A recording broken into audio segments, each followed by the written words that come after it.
Hello, good morning, everyone. My name is John Lucas. I'm a fourth-year medical student up at VCU in Richmond, Virginia. I'd like to thank you for allowing me to come and give this talk that we've entitled Morbid Obesity and the EFAST. It's a pleasure to be here. We have nothing to disclose. So EFAST stands for Extended Focused Assessment with Sonography for Trauma. It's a very common test done in trauma bays across the country to assess for injuries that can lead to rapid deterioration of patients. It's now replaced diagnostic peritoneal lavage in the ATLS algorithm.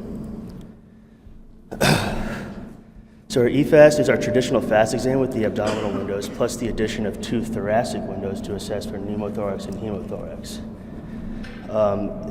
Data shows it to be highly specific, but the variability across the country shows that the sensitivity varies widely, from 20% to 90%.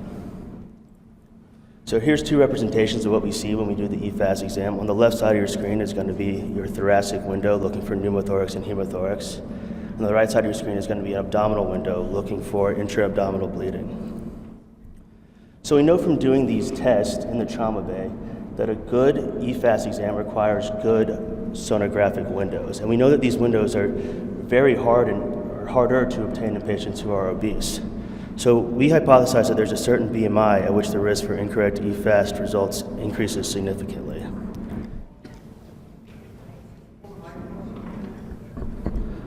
Closer. So we performed a retrospective review of major blunt trauma activations at VCU Medical Center, which is a level 1 trauma center. We included adult patients who had EFAST in the trauma bay, as well as CT chests and abdomen and pelvis. And yes, it is protocol at our institution to essentially pan scan everyone who is hemodynamically stable. It's important to note that we did manual chart review on all of this. Not only did we need to collect our EFAST and CT results, but we also needed to collect things such as demographics of the patients, injury mechanism, as well as vital signs. Our EFAST was mostly done by our emergency medicine colleagues under the supervision of their attendings.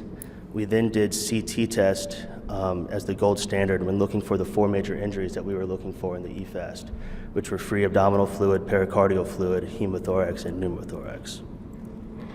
We performed descriptive and comparative statistics on our data. We also performed univariate analysis to determine the association of false positive or false negative EFAST results, not only with our BMI levels, but also with the data that we collected that I previously mentioned, demographics, trauma mechanism, hemodynamics.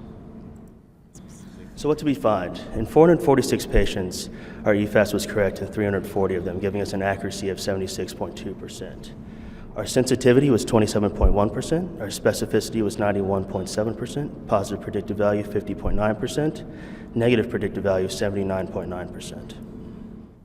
When looking at our comparative statistics, we did not find any statistical significance when looking at the accuracy of the FAST exam when it comes to age, gender, shock index, or injury mechanism.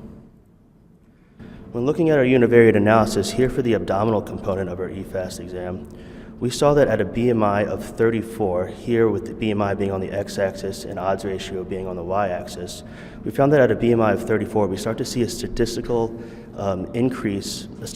significant increase in the odds that the EFAST is going to be inaccurate.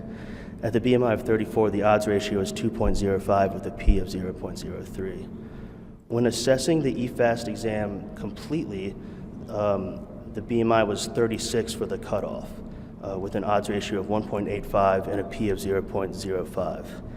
It's important to note that there was no statistical association among increasing BMI and increasing odds of an inaccurate chest portion of the EFAST exam. So our EFAST was correct in about three-quarters of our patients, but sensitivity and positive predictive value were very low. And this is for a number of reasons. First of all patients who come into our trauma bay get EFAST exams. Therefore, this is primarily for training purposes, so therefore there is inherently going to be a low prevalence of injury. Also, the EFAST was performed by trainees. The FAST exam is like any other procedure. It takes time and practice to perfect. Also, using CT as reference identified minor injuries not detectable in the EFAST exam, such as tiny or minuscule hemothorax and pneumothorax, or a small amount of pelvic fluid.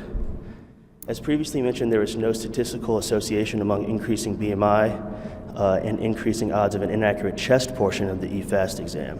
This is likely due to the fact that obese patients tend to show more abdominal girth than thoracic circumference, making the abdominal portion of the exam more difficult.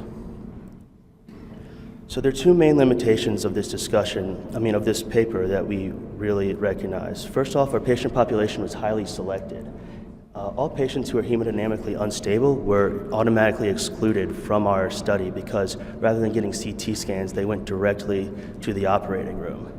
Also, we had weak statistical association with wide confidence intervals, and this is due to the fact that we had a few number of patients that were in the class 2 or class 3, which we classified as morbidly obese groups, yet we still did have 1/3 of patients in our entire study that were obese.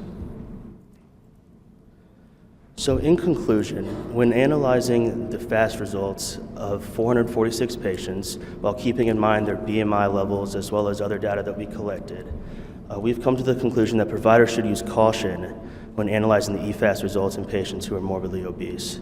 And we do know that this needs to be confirmed in larger patient group and in other institutions. Thank you very much.